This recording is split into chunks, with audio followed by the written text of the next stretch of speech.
Hello everyone, you are looking in on Eat My Shorts and it's harvest day.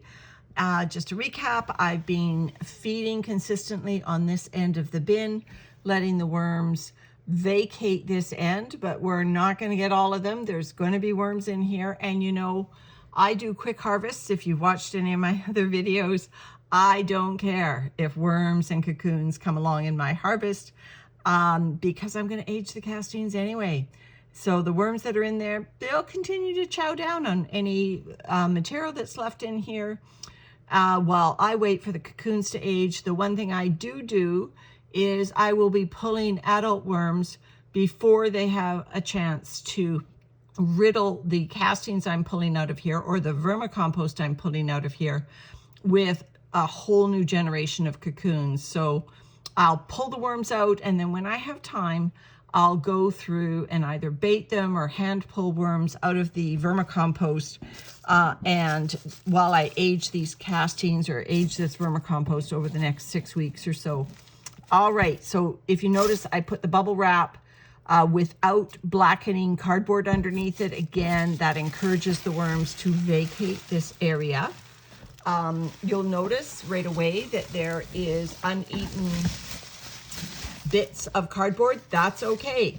The worms that are going to come along for this ride are going to need food.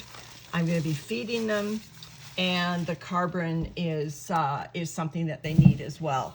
So I harvest this bin when it gets to about 85% completed. I don't take it all the way.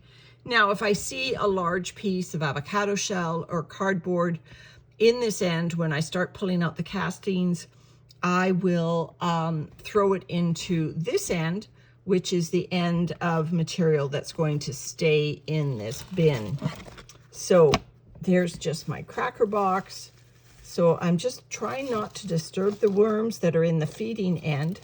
So what I find is if you start pulling the material from this end, it herds the worms. The vibrations of your hands pulling this material ushers worms this way. So if I start pulling material here, I will have worms going this way as well because of the vibration of me pulling out my castings.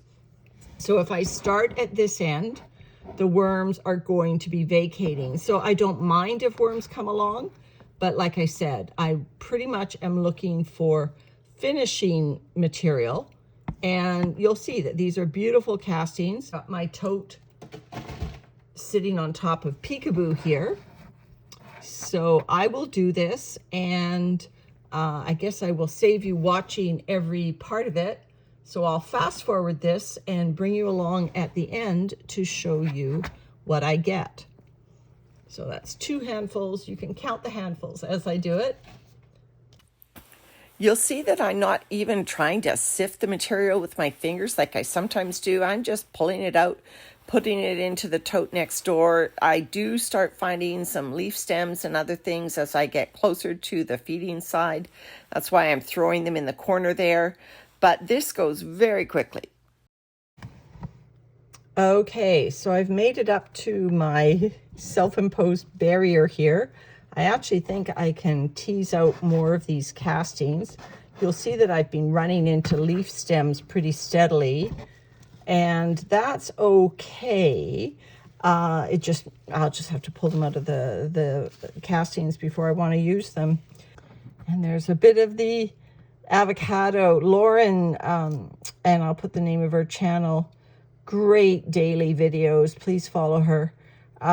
She commented that she thought these avocados were probably frozen in transit because we've had about 12 of them do this, that they just won't go brown, they won't do anything, and the worms have sort of almost lost interest in them. So she thinks they might have been frozen in transit. Good thinking, which we couldn't eat them, they wouldn't ripen for us, and the worms were very interested in them for a few weeks, but now they're just sort of hard, dried avocado bits. So anyway, so I'm just pulling out the last of these lovely, rich castings. These are hybrid castings, a mixture of cardboard and leaves. And you know, I don't clean out my bins.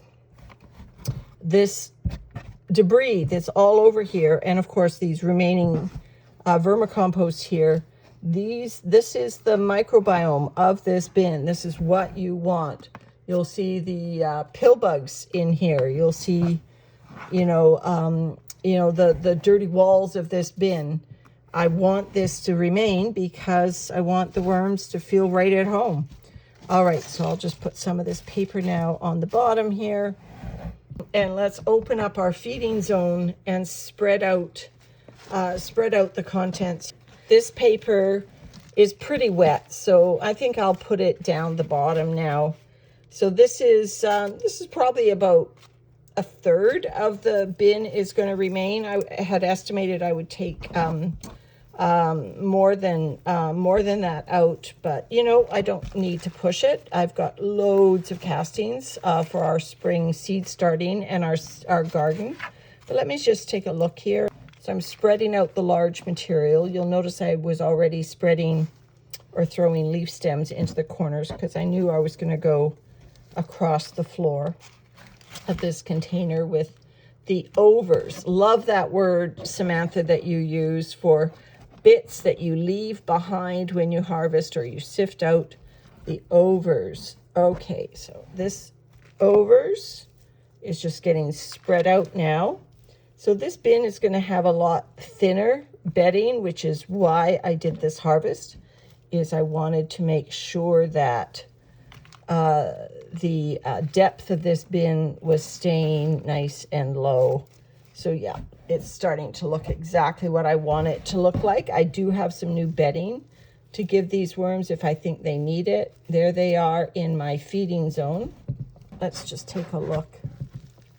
Yeah, there's Eat My Shorts worms are under this feeding zone.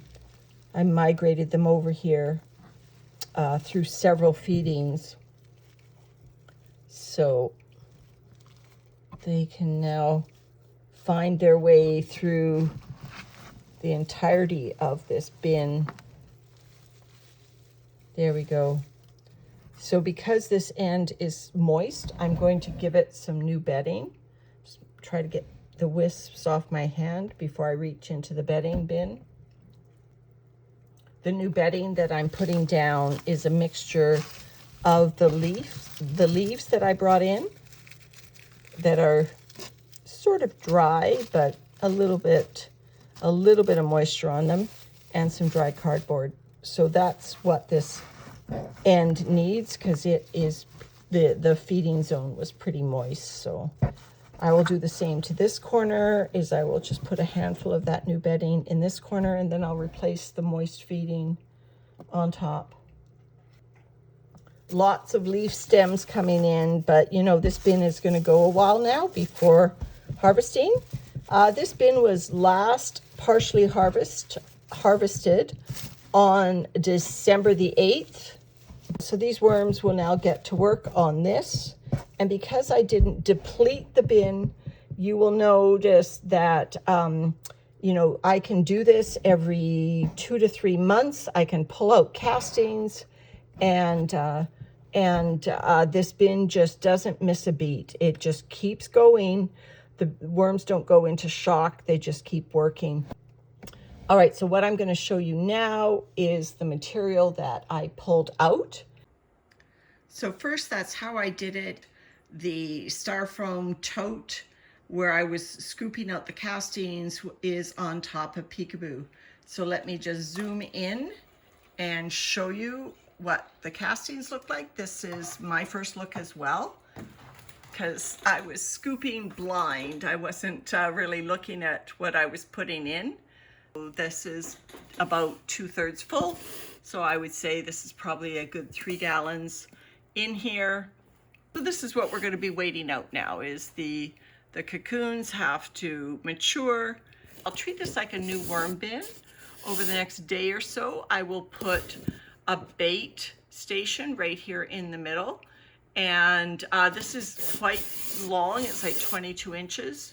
So the worms that find their way to the bait container, pull them out, put them back and Eat My Shorts, replace the bait container, and that will go on, every 5 days or so. I will be pulling out a bait container over the next 6 weeks while these castings mature.